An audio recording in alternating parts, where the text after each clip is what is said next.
Okay, the final breakfast. This is day 13. I will not have breakfast tomorrow. I'm leaving too early. Apple juice, little croissants. And this looks promising. Chorizo frittata. Chorizo and spinach frittata with grilled tomato. This looks quite nice indeed. Right, let's get into it. The slightly annoying thing is while they've sent croissants, nice little croissants, they haven't sent anything to put with them, like butter or even some jam, so it's just kind of a croissant. I mean, yeah, if you're just eating a croissant made in a French patisserie or whatever they call it, a bakery, you don't need anything else. If you're just having a pre-frozen croissant like this, you're going to need some butter or jam because it's not going to taste very nice otherwise, if you know what I mean. So it's kind of pointless. Obviously, the best croissants in the world, you don't need anything. They're just perfect as they are. But the factory-made croissants, you're going to need something to make them taste nice. Right, let's get into it. I'm super excited. I slept really well last night. Slept in, actually, I didn't even wake up until like 5:30, which is fantastic. So I feel quite rested. I did so much work the last 2 days in terms of video production and kind of stuff like that. I don't need to do much today. I will probably play some games and stuff like that and get some stuff ready, and I kind of have to plan out for next week, but I'm kind of ahead of the game, which is good. This looks interesting.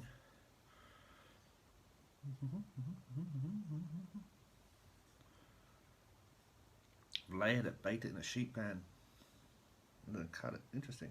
But yeah, they've definitely baked it.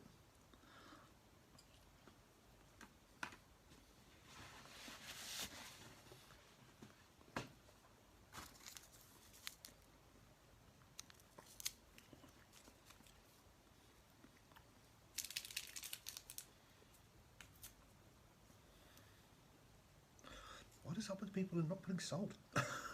Salt is good. Salt is awesome. We need salt. We need salt. We need fat. What's the point of not having salt and fat? These are the things that make food taste nice. That's why we like food. Food is the reason we have society. Without food, without the need for food, we wouldn't have to have cities and all this kind of stuff. We wouldn't do it. We wouldn't be next to each other. We'd hate each other. We need the food. That's why we're together. Food has to be good. Oh, that coffee is hot. Oh.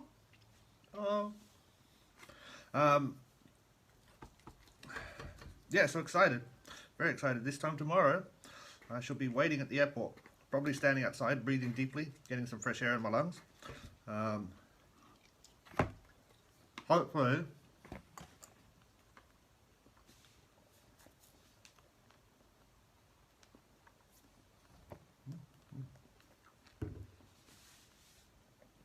not smoking tomorrow.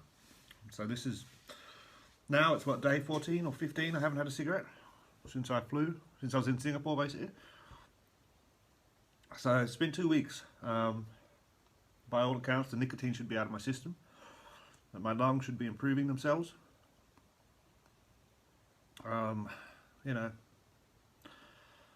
could say honestly that I do want one. I kind of think about it, and I think about it more now than I did at the start. And I think that's a psychological thing, is because it's impossible for me to smoke now. Yeah. And I knew that at the start of this quarantine. I knew it was impossible for me to have a cigarette. So it was just like, okay, fine, it's impossible. Now, I know I can have one tomorrow if I want. Yeah, I know I can walk out of here, go to the airport, find a shop, buy some cigarettes, walk outside, have a cigarette. So now I'm starting to feel it. And that's annoying. It's not that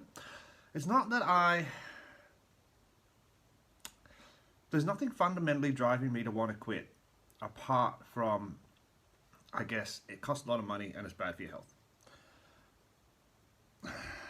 But I do like it. I do like smoking. And it fits in the way I like to live my life, i.e. drinking and smoking and eating, and it's part of that.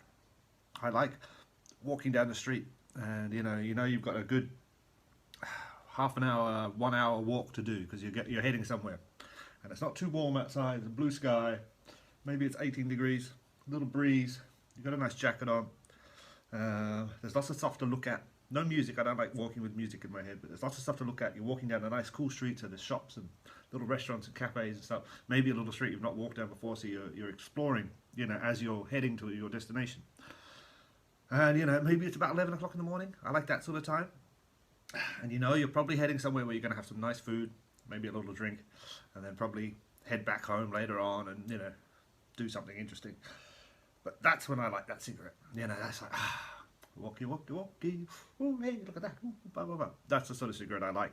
So it's not that I, as I said, it's hard for me to quit because I don't know whether I want to, basically. I know as an adult, and I know a lot of you who know me might find that surprising to say, but as an adult I should quit. It is the responsible, it's the smart, it's the healthy, it's the right thing to do. I don't want to though, I really don't want to. We'll see, we'll see. I will say one thing, I will be always honest with myself in that, you know, if I smoke, I'm not going to pretend I'm not a smoker, you know. If I smoke, you'll see me tomorrow bitching at myself. And at this stage, I'd say it's 60-70% likely that I will have a cigarette tomorrow. But that's okay. I'm not going to beat myself up for it. I mean, this 2 weeks is good. Even though it was forced on me, it's still a good result. I'm quite happy with myself. Didn't take any nicotine supplements. So I know I can do it. And I know in terms of kind of health and how the physical cravings feel, they were kind of easy. So it is just a mental thing. It's about putting myself in this kind of, I don't want to smoke anymore. And obviously heading back to Australia, the most expensive damn cigarettes in the world. I'm nowhere near going to be able to afford it. So the decision might be made for me within a week or so anyway, because I don't have any money. Anyway, I'm waffling on. I'll see you guys back for lunch and dinner later on. Cheers, bye. Oh, okay, hello, welcome back to lunch. Final day. I think this was, I threw the menu out. I think this was chicken with feta salad, basically. We got some cheese and crackers. Lovely. Let's give it a shot. I'll be honest, it doesn't look appetizing in any way, shape or form. Like poached chicken, which is always, I find poached chicken always a bit weird. This can't be roast chicken, no. This is definitely going to be dry. Chicken and feta, I find a weird combination. I don't think that they go together in any way, shape or form, but that's just my opinion. Greek salad is probably one of my least favourite salads. I just think feta tastes better in other ways, my view. Chicken, a bit of feta on top of it.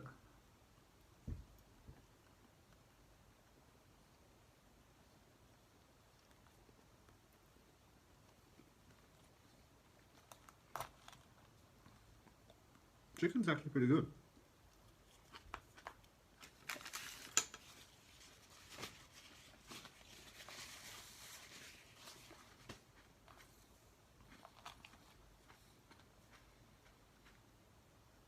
It's actually, well,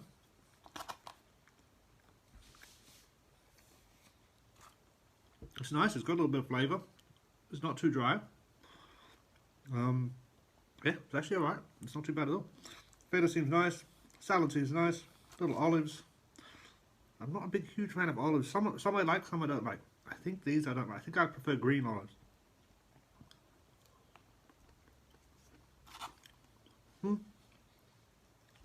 No, that's nothing wrong with that. It's actually kind of weird, as I would say for nearly 15-20 years, I wouldn't eat olives at all. Maybe the last year, I'm like, yeah, olives, yeah, I'll try some olives. I'm trying more olives. It's very odd. I always found them very intense in flavour. You know, so you have an olive, and then all you taste for the rest of the meal is olive. I still think that's a bit true, but I feel like them now. I kind of crave them sometimes. I wonder why. No idea. Anyway, this is pretty nice. I mean, yeah, it's alright. It's not going to be the best lunch we've had. I'd say out of all the meals, lunch is usually the worst. Usually the most kind of bleh, disappointing we've had. I mean, not this meal, but lunches in general over the last 2 weeks. But yeah, it's okay. I'm having a cruisy day, just playing video games, chilling out, waiting. I packed already, tidying up a little bit. It's hard. I mean, if you've lived in a room for 2 weeks, they don't give you any cleaning materials. I'm not going to say it's messy, but you know, it's kind of like I want a vacuum cleaner and a sponge to wipe stuff down. You know, like the table here is glass table. You know, and I've been eating here now for 2 weeks, and you know, I wipe it down with the napkin at the end, but it's still kind of dusty and crap. So I feel a little bit embarrassed. Yeah, maybe later on I'll get a glass of water and try and wipe it and use a towel. I don't know. They're going to clean it anyway, but it still feels, you know, I don't think I've ever stayed two weeks in a hotel room. Oh no, actually, I've lived for a month in a hotel. I've actually done that on a couple of occasions, especially in Sweden, because I used to move around a lot, so I moved apartments quite a lot. There was a business hotel outside of the, not outside of the town, but in an outer suburb. And you could often get a good deal. It was virtually the same as renting an apartment for a month. You could rent like a studio serviced apartment in the hotel for a month, like a business apartment, you know. So I've done that a couple of times. Actually, I wouldn't mind doing that again. Some of the studios that I stayed in were bigger than the studios I was renting in town. It was one of the weird things. But you had to time it right, get the right time of year, so that the hotel had cheap prices, etc. Anyway, I'm waffling on as always. I'm going to shove this in my face, and I will see you again for final dinner in a few hours. See ya. Okay, the final dinner. Potato salad. Show me the potato salad. Hollandaise. 2 crackers and cheese. Ooh, 2 kiwis, probably. And there we go, crispy skinned barramundi with some vegetables. Very, very nice indeed. Very, very nice indeed. Let's get into it. Okie dokie. And as it's the last night, we'll have a beer. These beers were delivered on Sunday. I didn't order them. I don't know why they're here. But nice, yeah. Belt buckle. Lovely. I've got to find a new belt for it though. 2 E's extra dry, not my favourite.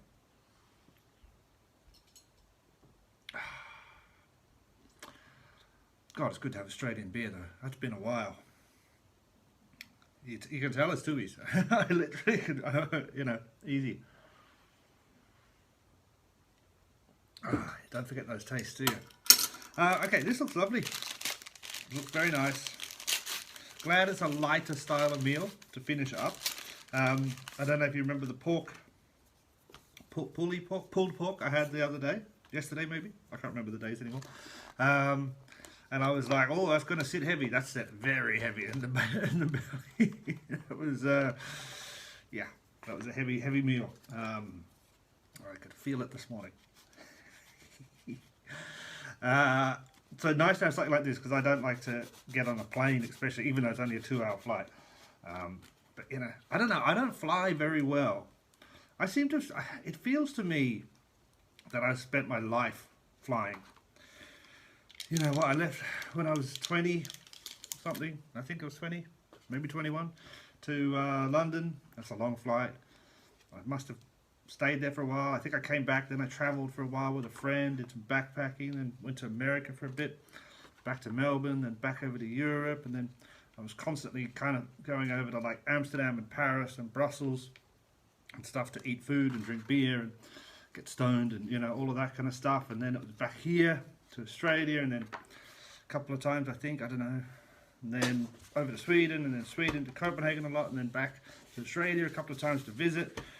My sister got married and stuff, and then it just feels like I've done a lot of traveling in my life. I don't think I have. I think there's people who've done far more traveling than I've done, but yeah, it just feels like I live on planes sometimes. No, I don't. No, not live on planes, but it feels like I've been on a lot of planes. That said, I don't travel very well. I get sinus issues. I'm definitely too big for planes. In terms of, I don't know, I'm 6 foot, but I'm also big. Got a big butt. And so I don't, it's very uncomfortable. I think I get that, you know, my ankles and my legs, my calves get quite tight, and I guess the pressure or something like that. What was that? That used to be called something, wasn't it? Deep.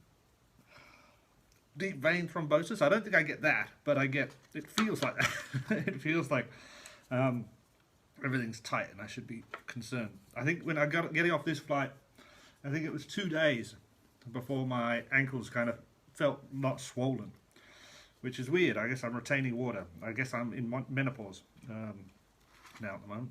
Okay, skin is not as crispy as it could be because obviously it's been sitting in a styrofoam container or paper container, but it does look kind of nice. I do like fish skin if it's been cooked right. Oh.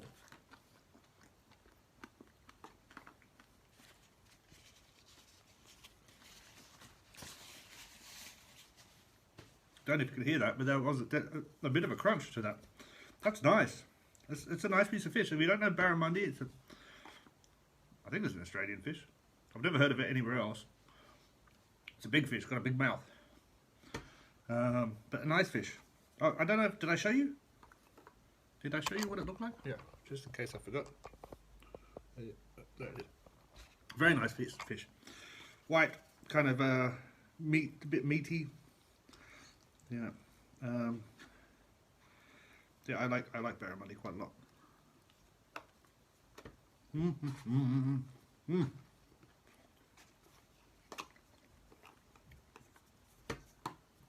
This is a good final meal. The final meal. This is a good last meal.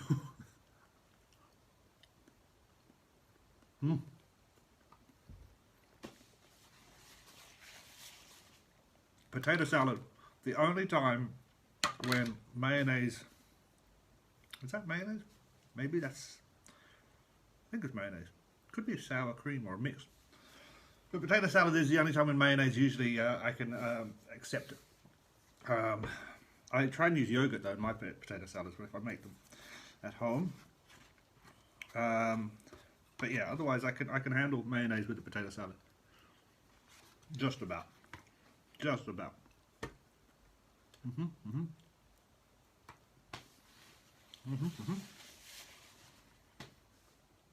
I actually don't think it needed the hollandaise with the barramundi, but it's nice. I don't think it needed because you've got the kind of moisture from the potato salad. Kind of that and the fish would work quite well. Yeah, so I don't know if you need the hollandaise, but the hollandaise is nice. We've had it before. It's a shame that it's a little bit cold, the hollandaise, basically. That is a shame, but you know, it's still nice.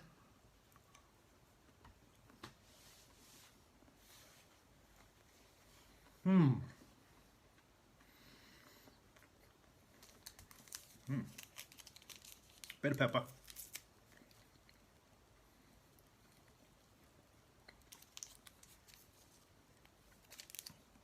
I don't think salt. I think the hollandaise has salt if I need it. Then again, the vegetables are never salted. They're kind of steamed vegetables. May as well, may as well.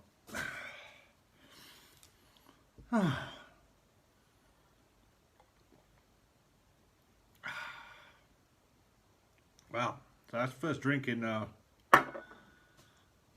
what day is it today? Saturday? So the last beer I had was Thursday the 11th.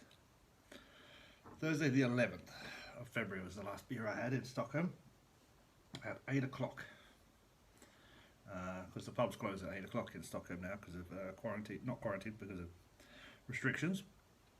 So that's probably one of the longest periods of my life I haven't had a drink as well. I do like a drink. Yeah. It's nice though. Not drinking was the easy bit. I've always had a rule to not drink at home. So yeah, I guess if you're having somebody over for dinner, you have a glass of wine, you know, etc., etc. It's Christmas, you have a glass of wine. But like, since I was about 22, when I was drinking quite a lot at home at that point, when I was in London working. But from that point, never, after that point I made a rule, never ever drink at home. So wherever I've lived, I don't go home and have a beer. You know, I don't keep beer in the fridge. I occasionally would keep a nice bottle of wine in the fridge in case somebody came over or something. But you know, my drinking is always out. It's always at a pub. It's always a social thing. Whether even if it's just me going to the pub to have a beer and read a book or have a quick meal, it has to be that sociability of being out to drink. So the drinking was not something that I was doing for drinking's sake, it was something for something else. And I mean, I know that's a little bit of kind of lying to myself and trying to, justify the amount I drink, because I do like to drink and I drink a lot when I am drinking. I do think it's one of the things that's made it easier for me at many times in my life, and especially at this time, not to drink when I don't need to. It's a very simple, in my head, it's like, no, I'm not drinking, I'm at home. And I don't even feel like a drink if I'm sitting here. The last 2 weeks, I've not even thought about it. When they dropped these off on last Sunday, I was like, I didn't order them, I don't really want them. But I thought it's kind of nice to have one of the last hurdle, so to speak. And it is the last.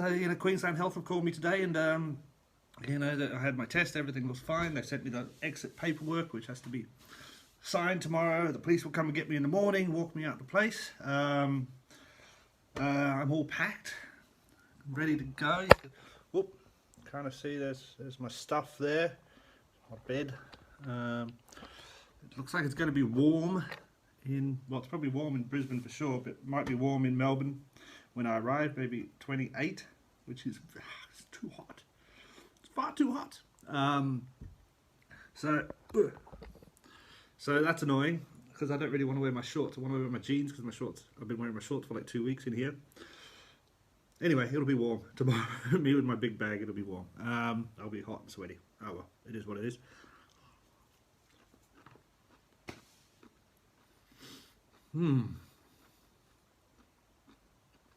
I feel incredibly unhealthy. Like I feel like I'm getting like a pimple here, and I feel like greasy. Even though I've had 2 showers today, I think it's just being in one room. Everything feels it's too small, too close. I really want to be out. Yeah, and I feel like a pimple because I haven't been eating well, even though I've eaten quite a lot of fruit. And these meals are relatively healthy. I don't know, it just feels like, yeah, I need fresh air. But it's been good. It's been good. It's been a very odd experience. And I mean, it's a kind of unique experience. So, not a lot of people have been in quarantine. A lot of people have had to, lockdowns and stuff like that. But I guess those lockdowns are things like, you're either with your family. I know a lot of people had to do the lockdowns by themselves. But you kind of you can go from one room to the next. You can do certain things. Hopefully you can open a window to get some fresh air. And so this is, I guess, is going to be, lots of people who have had to do this kind of travel quarantine, this kind of quite strict. I literally haven't seen a person, when the nurse comes and does the test. I guess I've seen them, but yeah, otherwise I haven't seen anybody. I haven't heard anybody, apart from the person who knocks on the door when the food comes. And I mean, living in an airport hotel, there's not a lot of traffic. The airports aren't exactly busy places these days. So there's not a lot of traffic, not a lot of people walking out there at all. So it's kind of weird.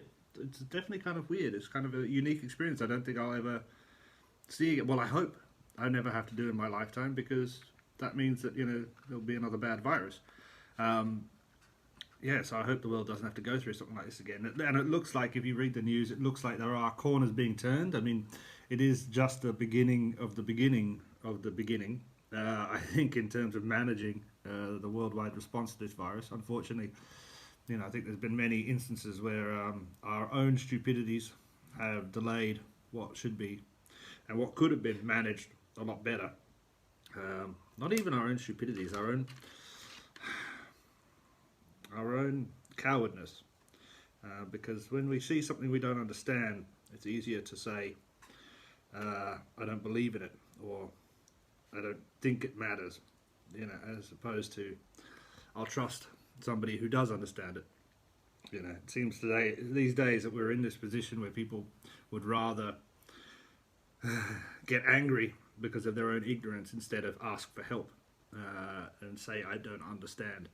Instead of saying, I don't know, people go, this is, they seize on other things that that make more sense to their head, because they don't have the knowledge or the experience to understand the more complicated reasons, which are usually the truthful reasons. I don't know what I'm waffling on about. Basically, I'm saying people are seizing conspiracy theories because they're scared and they don't understand what's actually happening. instead of seizing upon what the experts say. And the experts, we got to remember, the experts doesn't mean they're always right, but it means they're pretty much more right more of the time than people who are non-experts. You know, that's the kind of thing about science. It's not absolute, but it's more right more of the time than a guy sitting in his room making up shit and pretending to find a conspiracy theory in everything in the world. Well,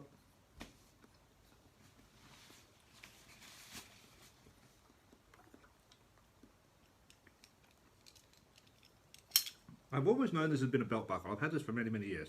Maybe, I was in,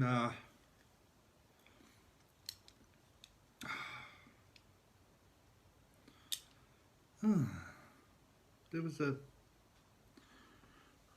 a girl. I remember shopping with a girl. I feel like it was in Australia, but I feel like I wasn't living in Australia. I feel like I was just there for a visit. Was it somewhere else? I don't know. I've had this for a long time, maybe 20 years. I don't know. It's only a belt buckle. It took me at least 15 years to work out that was a bottle opener in there, and then it took me at least another 2 years to have the opportunity to use that bottle opener. At which point, when I tried to use it, it nearly dropped my pants, because you kind of open it and then you try and use it, but it didn't really work. It didn't really work as a bottle opener, but it's very helpful to have. Yeah, I can't remember for the life of me where. I remember I have an image in my head of buying it and being so happy because it came with a red belt and there was nothing, no brand on the belt.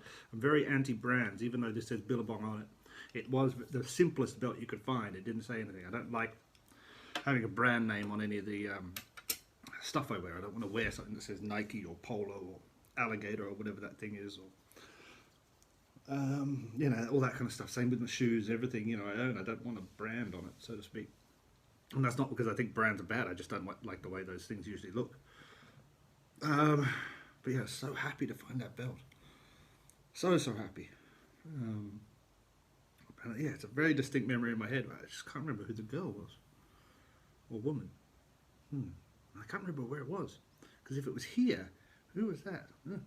Anyway, so I'm waffling again. This is almost 15 minutes of waffle, but it's probably the last one. Tomorrow morning, you know, I might do a little, you know, leaving the hotel room and getting on the flight thing. We won't be doing quarantine food again. This is the last meal I'll have.